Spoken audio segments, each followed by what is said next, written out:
যত দিন যাচ্ছে তত আমাদের জীবনযাপন একটু অন্যরকম দিকে চলে যাচ্ছে। বলতে পারেন কোন দেশে বিয়ারের চাহিদা সব থেকে বেশি এবং বিয়ার পান করেন কোন দেশের মানুষ সবচেয়ে বেশি?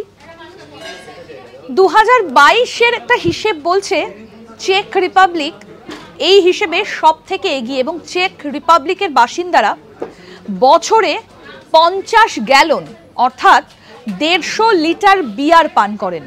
আর চেক রিপাবলিকই হচ্ছে বিশ্বের মধ্যে সব থেকে এগিয়ে বিয়ার পানের ক্ষেত্রে।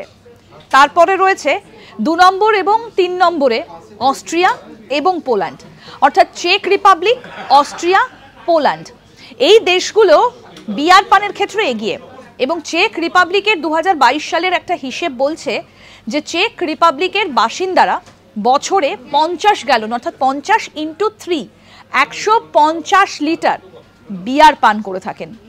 আর তারপরে রয়েছে অস্ট্রিয়া এবং পোল্যান্ড, মানে এই দেশগুলোতেও কিন্তু বিয়ারের চাহিদা যথেষ্ট তুঙ্গে।